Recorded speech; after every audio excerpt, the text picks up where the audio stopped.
everybody. Can you hear me? Yes, yes. Good. I'm just loading in some sounds. This is a very impromptu clinic doing this. Just found out a couple of days ago it's going to be here, and it's a pleasure to be here. But I thought it would be cooler if I loaded in some of my own sounds. So that's what we're doing right now. So I'll talk to you in the meantime. So I've been on the road with Dream Theater. How many people are coming to the show?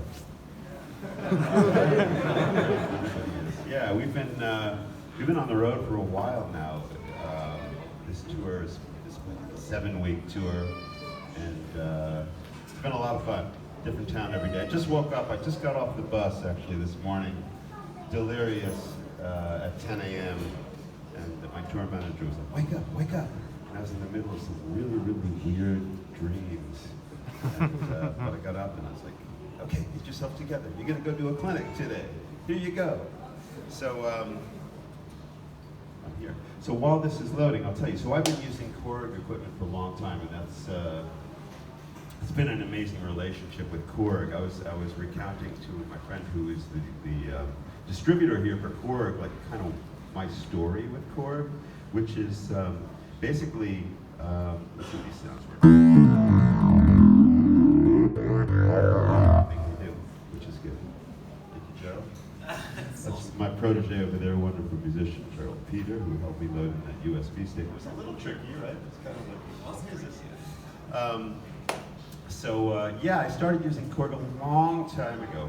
And actually, way back when, before the beginning of time, I was a Korg product specialist, believe it or not. And then when my career started to take off, then I couldn't do that anymore, but I remained very close with Korg. And for a while, I was using the Oasis keyboard, which was another Korg instrument, an 88-note keyboard. Now I use the Kronos. And the great thing, one of the best things about the Kronos for me is that I'm able to go from one sound to another sound so easily. There's no interruption in the sound at all. And that means so much to me. So if I'm playing something, a big patch with reverbs and chorusing and layers and all that stuff, I can easily go from one to the other, which is amazing. So let me just take a second and kind of look and see what I loaded in. I can play some stuff in the chat. All right.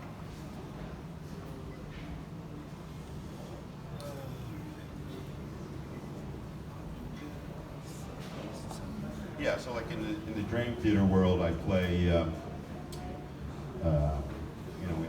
what's called the set list mode. Hey, can we where's the level for the mic? I just want to turn it up a little so I don't have to feel like I'm having to speak so loud.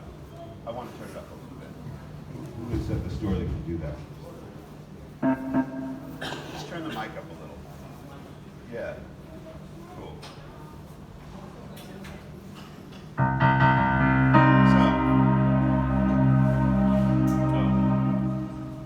So if there's a switch pedal around, just a regular standard switch pedal, that would help me too.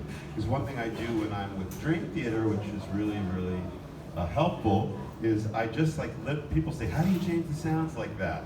Because I'll go from one sound to the other very, very quickly.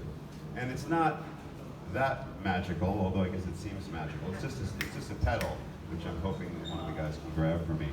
And I can just do that. So let's see if we can find a pedal.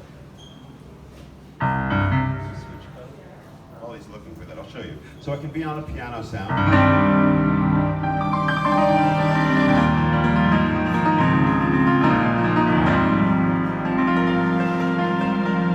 And while that's holding, there we go.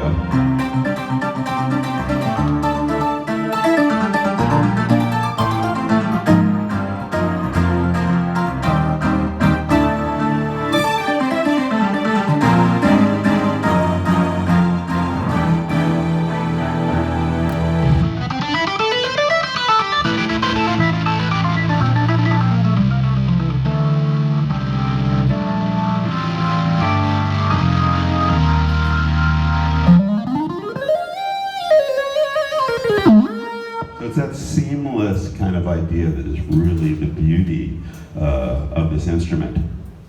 So the other thing that's great, and like some people say, oh, you know, I just use like software, and that gets the job done. And like they ask me why I don't just use software on stage, and it's because a couple of reasons. One, I've spent many years programming the Korg technology, and I just really love it. And there are things I can do, like my lead sound, which is very specific.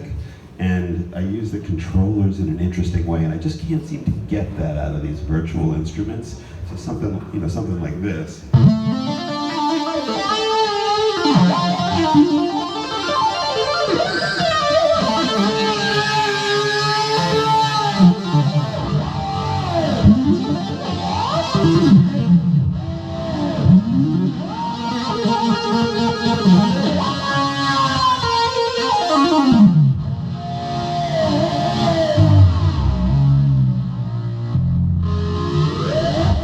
Wacky sounds, and so what this enables me to do, one of the great things about this is that this little joystick over here is it's possible to move left and right to control pitch, and I like to set it so I can go an octave down and then a whole step up, so I can go up, or I can do these whammy kind of things where it's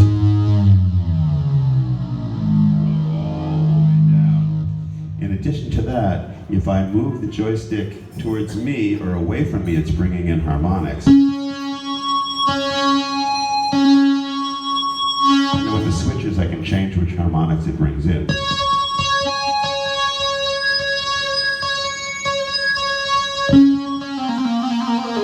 In addition to that, there's a ribbon right underneath the joystick.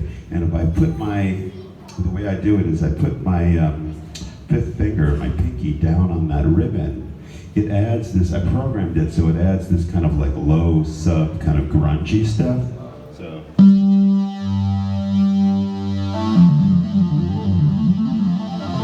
can kind of bring in the low octave when I want it.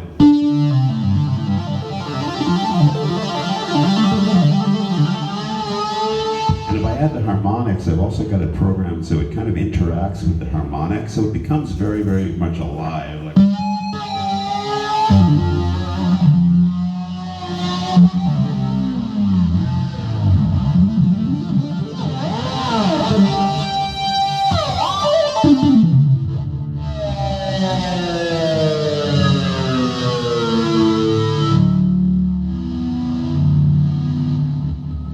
so I get a lot of mileage out of the whole kind of like lead thing, and that's really very much a signature sound. If you guys come to the show tonight, you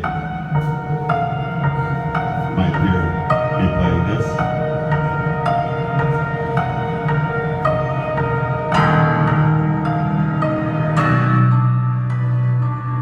It's a little prettier.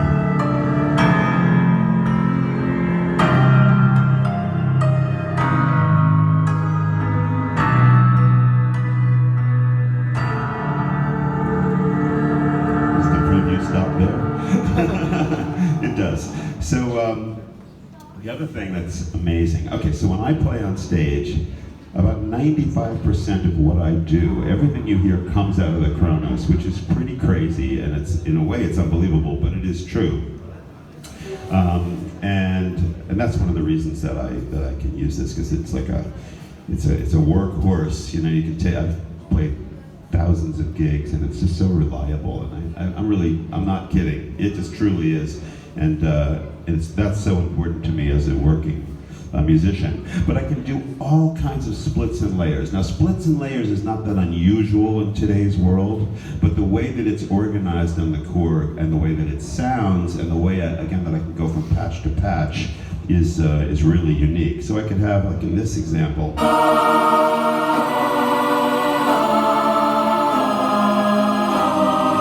sound, which is layering a choir and some mellotron stuff, some interesting things, and in the right end,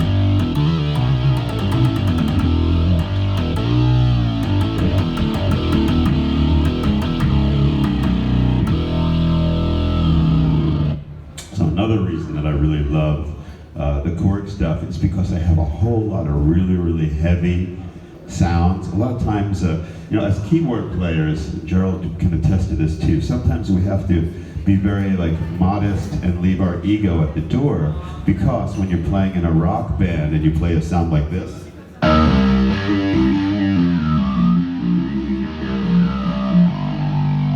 even though it's heavy as lead, everybody's looking at the guitar player. It's very frustrating sometimes, but you kind of go, okay. And in the Dream Theater world, that's that's kind of what's going on. We'll have these layers where I'm playing a sound like this one,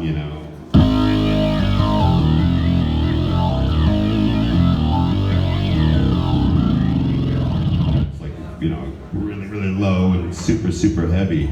And it just blends in with the guitar so beautifully that it creates a different kind of a color, which is, really very cool. But again, no ego involved, because everybody's looking at John going, wow, that's the fattest sound I've ever heard. And I go, no, but it's partly me.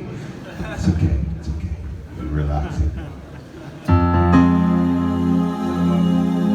Another thing about the Kronos is that the piano sounds, piano of course is a very, very important element to everything a keyboard player does.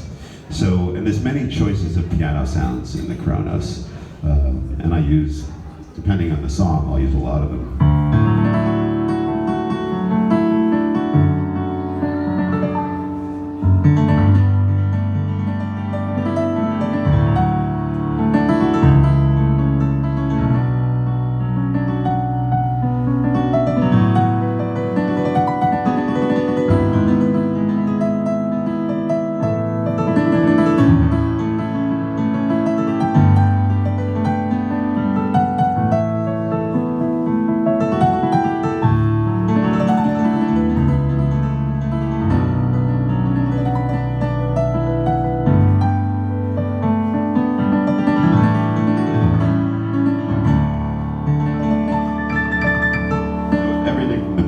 Piano sound like that to layering the piano so I can get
yeah, I'm just improvising here a little bit. To get a feeling for the breadth of the sounds that I use in a live show, there's a song that we're doing. Let's see, because I've got all these sounds loaded here. There is a song we play, Pale Blue Dot. Do you guys know that song? Yes. Okay, just looking for some of the sounds that I use in that, because they're pretty cool. Everything from this mellotron kind of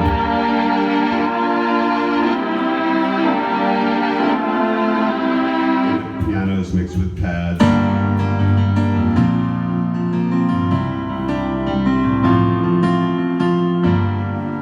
Crazy synth, patches.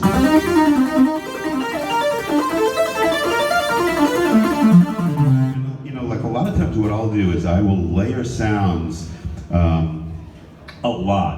Something that will sound like one sound, like this sound. You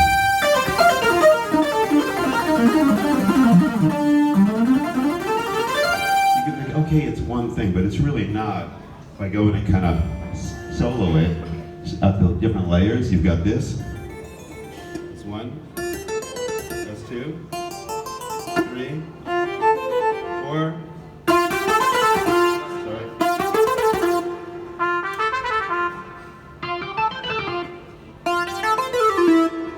those sounds make up this. So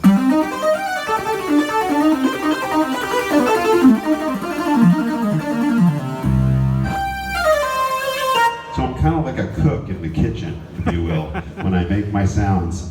A lot of the ones that I call like these proggy kind of sounds are also very much layered. Let's see if I can find. I'll get back to that, but I wanted to show you something along these lines. Oh yeah, this is a famous kind of dream theater sound. I made this sound years ago, and it kind of caught on, and it seemed to really work with the guitars a lot.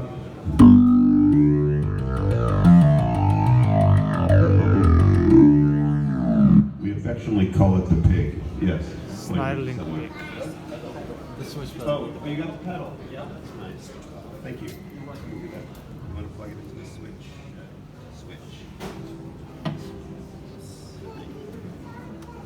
Yeah, thank you.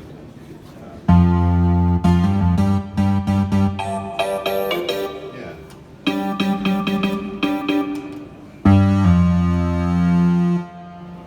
Kind of, yeah, that works. Thank you. So, yeah, the pig.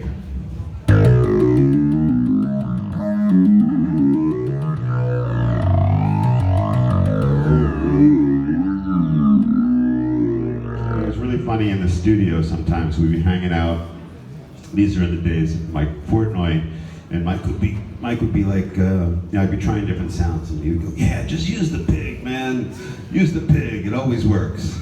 So the pig is definitely a sound that comes into play a lot.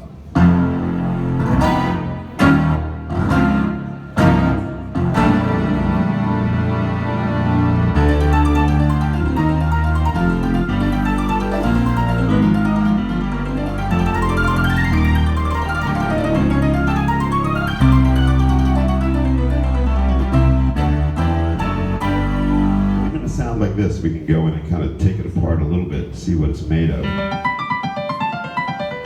little bit of pianos in there, and then so I'm just soloing out the parts so we can hear how I create these crazy things. You don't hear that necessarily, but it's definitely a part of the recipe. The low register, that's part of it, right? It's soft, but it's there.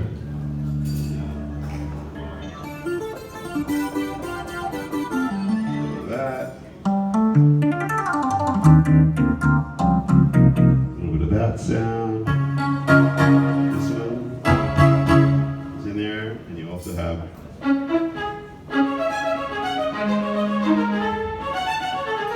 You put them all together, and you get that.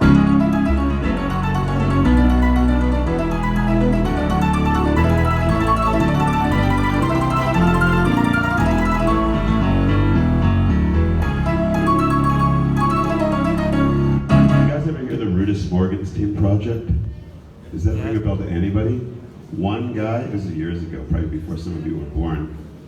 It was a group that I had with Rod Morgenstein, an amazing drummer who, we would play just keyboards and drums, and I would do this kind of extreme like keyboard programming because I kind of have a left hand that works, and I would use that to play the bass, and we would just do the whole thing. You can look it up, the Rudess Morgenstein Project.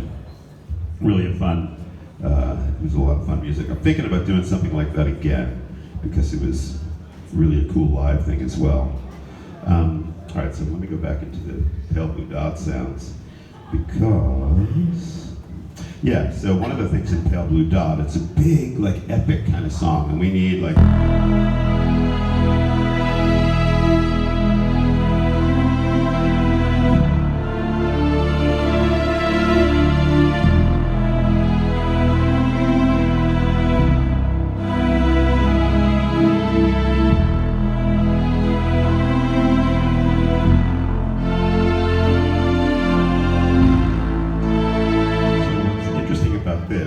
again, the keyboard player's ego always has to stay in the background.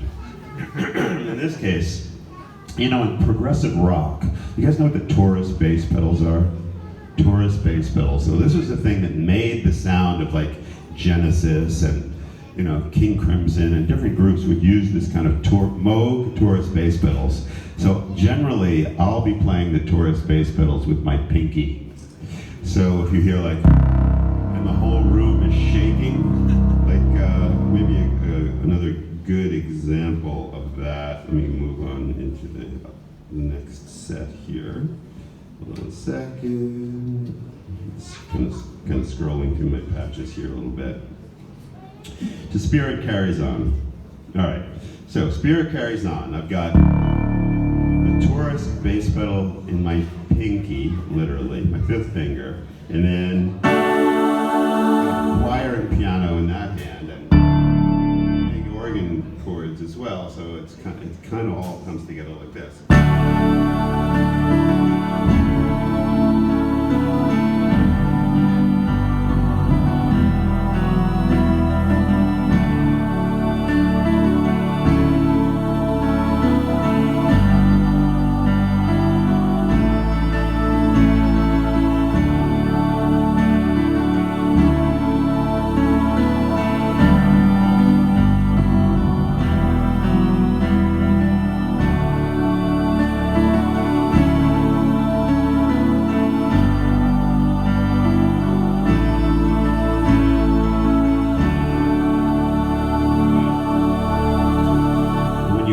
Show tonight, and if you feel the ground shaking and the walls trembling, the PA is very large and very cool. When I hit this sound, you'll know it, you'll feel it.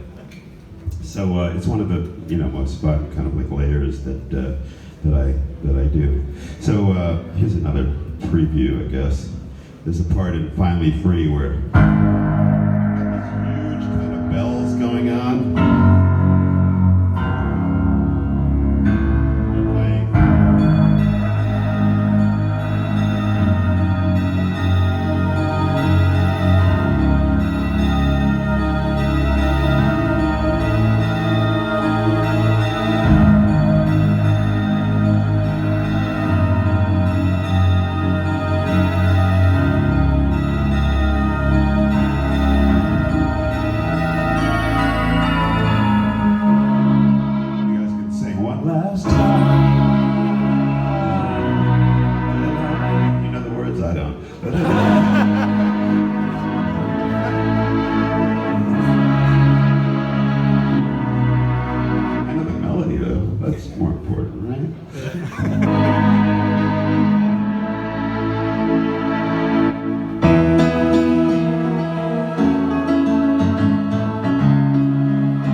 More previews.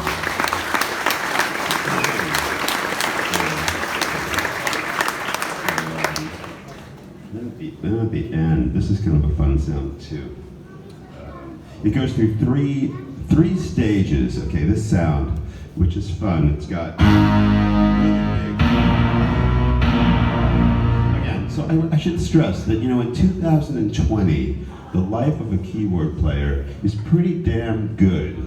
Because we have these instruments, and they keep getting better every year. And to do a gig like the Dream Theater gig, sonically speaking, what else do you really want? I mean, honestly, there are things that I, as somebody who has a technology company called Wisdom Music, there are things that I could see improve, maybe with interfaces and touching things and seeing colors and lights and spacey holograms and VR and all kinds of stuff. But from a sonic point of view, I mean, this is like...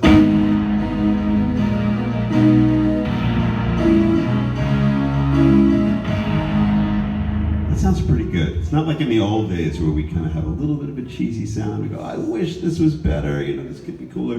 This is exactly what I really want. So at the end of the song, it kind of goes through 3 levels. So it starts here.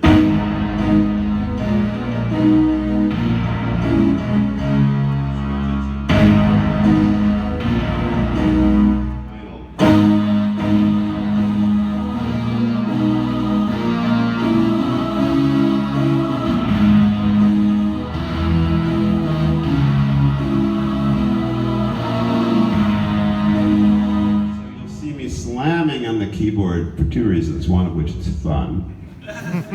The other reason is because a lot of things I'll do are kind of velocity sensitive, so like...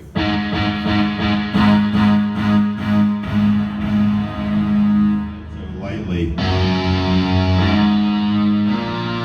might say, well, why do you have like a guitar sound in there? It's because I have no ego. And I'm helping the sound. You know, a little more guitar is always good, especially you can ask the guitar player. More guitar, louder. How many guys are guitar players? Okay, tell me honestly, you're the loudest ones in your band? Come on, be honest.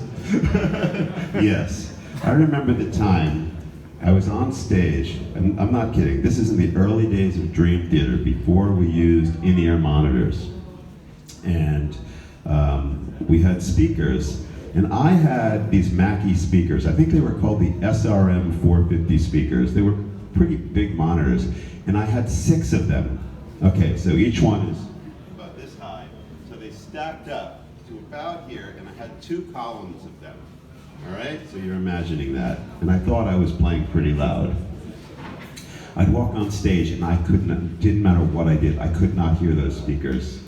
I was playing, they were going off. They had a little protection mechanism and they kept turning off because I was trying to play as loud as the bass player, whose amplifier was only about half the size, but somehow it was a lot louder than the one that I was using. I'm convinced that if a guitar player has a pig nose amp and I have my 6 Mackie speakers, I still won't hear myself. It's a rule of nature. The guitar has to be louder than anything else. Right? Right? I mean, it just happens. So, yeah, I've almost given up trying. But the fight isn't quite done yet. I can still, you know, try. Anyway, so let me show you a couple more things. I'll talk about the Korg stuff a little bit. So the other thing to really understand is that you know, one of the really important reasons that I use the Korg Kronos all over the world is because I really want to have an instrument that was built for music. I don't really want to use my computer so much, and because the computers are fantastic, and in the studio I'll use them all the time, but they're also built for a lot of other things. So if I just use my Kronos, which of course is based on a computer inside of it, but it's all geared towards the music, I feel a lot more secure, and I've had a lot more good fortune in having the results I need all the time. So when people say, what do you use in the studio? I'm like, well, in the studio I use my keyboard, and mostly I use software, right? But live, when I go out and I play with Dream Theater, it's literally 95% the Korg Kronos. It's important to kind of, you know, understand where you know, I'm coming from with all this kind of stuff. And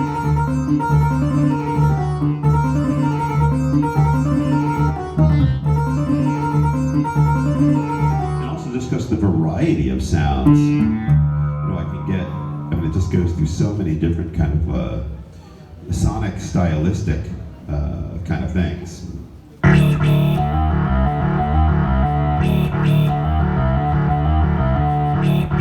When we do that tonight, I want to see everybody's fist in the air and a wah wah, and you can make that wah wah sound. Okay, you want to practice? Here we go. See you guys doing it. Try again. 1, 2, 3, go.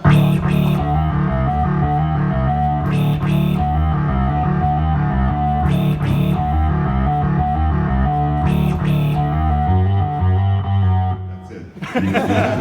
You have your rehearsal. I reviewed you on the one last time thing, although you have to know all the words yourself. Can't help you with that too much. But I think you guys are pretty prepared for stuff.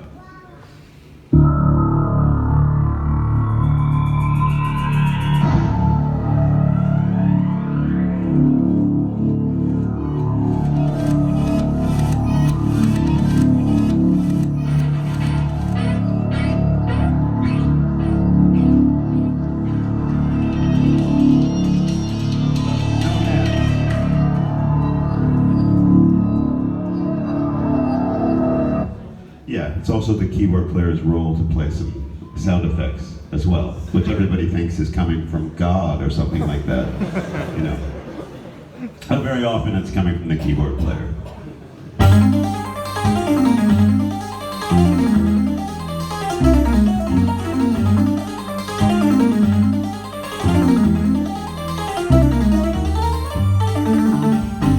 That's a very Jordan sound, and that's one of the reasons I really dig the Kronos. Because I can do all these kind of interesting mixtures, and also the other thing is all my sounds have the very specific effects. So whereas I might have just a little bit of verb on that, I have a little bit more on that, and so I could have delay on some sounds and reverb on others, and I can have a rotary speaker on the organ, and all lives inside this amazing machine, which is pretty cool. One thing what's really funny is I walked into the store today, and I knew I was playing on a Kronos. But I forgot that they also make these ones that have the really light action.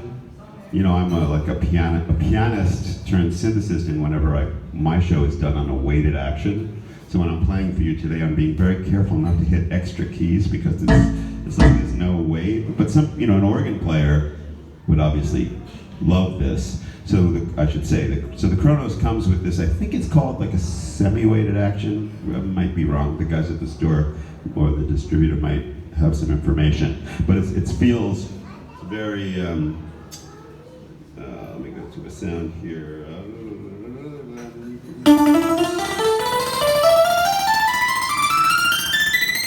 It's almost too easy to play. And so the keys are going down.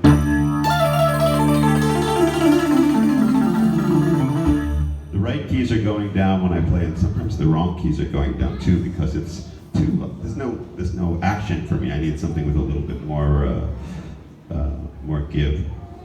So yeah. So let's see. What else can I show you before we take a little break?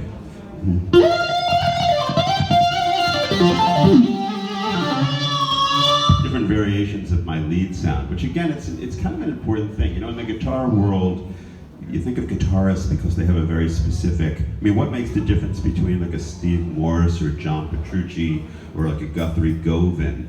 You know, they're all great players, but very often it's the tone, but it's also kind of in the way that they do their pitch bending and the vibrato. Like Steve Morse might have a very quick vibrato, where Petrucci is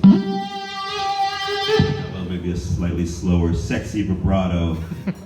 So some of these stylistic things are part of it. But as a keyboard player, I like to build tones that have a personality to it. So the sound,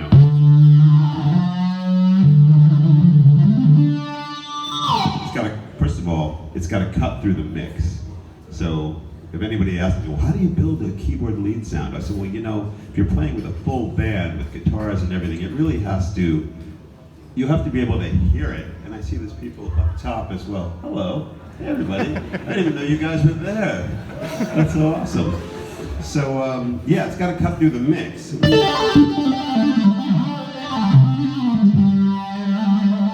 probably in the keyboard world, it's the same. So if I'm playing like,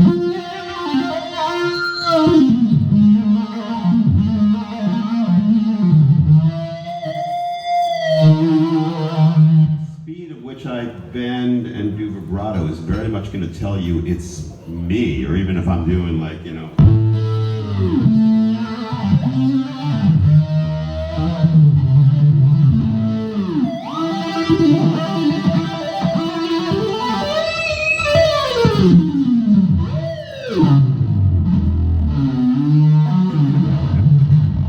almost lost the keyboard there.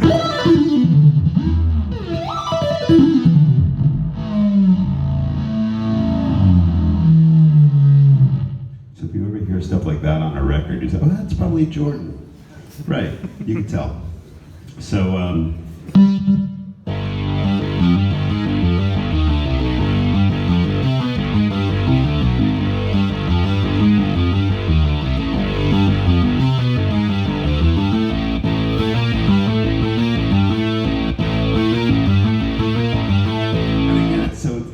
patch like this.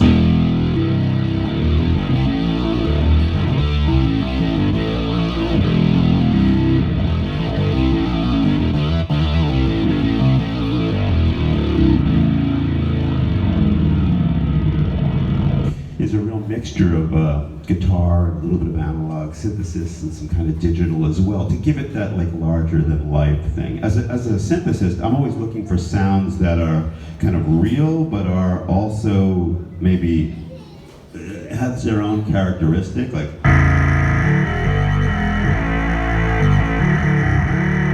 And over the years, I've made a lot of these heavy sounds, and they're not guitar, and they're not like a Moog synthesizer, but maybe they're.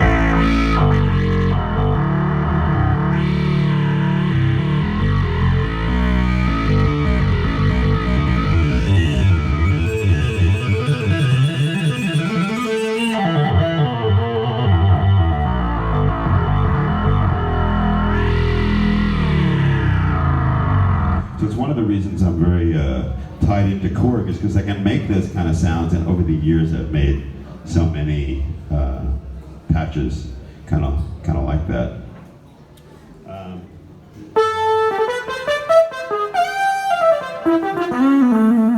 tell you a funny story. So I'm with the guys years ago, Scenes from a Memory.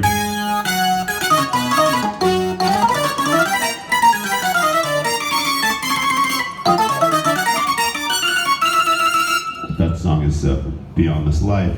So we got to the section, we were writing all the music, and we made it up to this part, right? And Mike Portnoy was kind of like, you know, it'd be really cool to have like a Zappa kind of part in here. Of course, he looks at me, because who else was going to write something like that?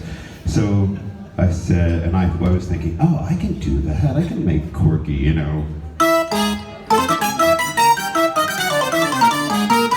Whatever, I wanted to take the job. So I said, okay, you guys stay here in the live room. I'm gonna take my music paper and I'm gonna go upstairs to the other little control room there, and I'm just gonna write something. I'll be down in like an hour or two. So I went up there literally, and I worked on this kind of crazy, stuff, all these weird chords.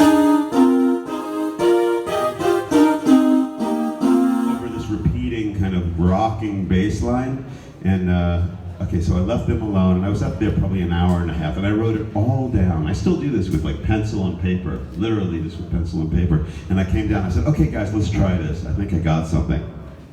And I played it for them, and Mike was like, oh my God, I love that, that's perfect. And the other guys looked at me like, are you out of your mind? What is that? For some people, extreme progressive music, it takes a little while to understand it. I was playing for, I met a guy yesterday who was a real classic rocker kind of guy, and it was really funny. He comes from a place where, you know, the deepest chord is like a power fifth, like. But I was playing like these kind of chords.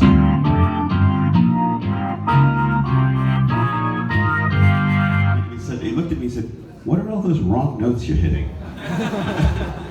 And I thought about it for a moment. I said, oh, right. Anything that's not a major chord, a minor chord, or just a plain. You play this,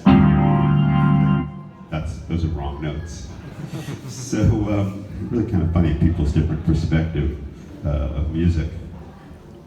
So let's see, what else do I want to show you guys? Let's see the time. I know we have to do a signing as well. Matter of fact, I think I'm going to kind of like close this part of it, and we're going to do a signing. Because I have a gig to play tonight, guys. You know? So I can leave you with maybe a couple of big chords. Let's see. All right. I'll leave you with this sonic thing to remember.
guys. Thanks for letting me do a little bit of improvising and also playing and showing you why I love the Korg stuff so much.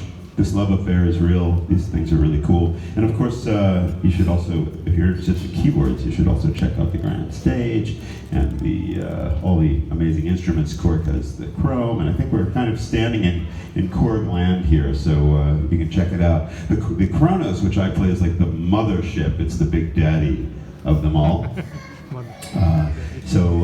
Yeah, thanks so much. And I'm going to do a signing, and I guess you guys, Mr. will show me where that's going to happen. And we'll see a lot of you tonight, and maybe as I do this nice little thing. Yes, so.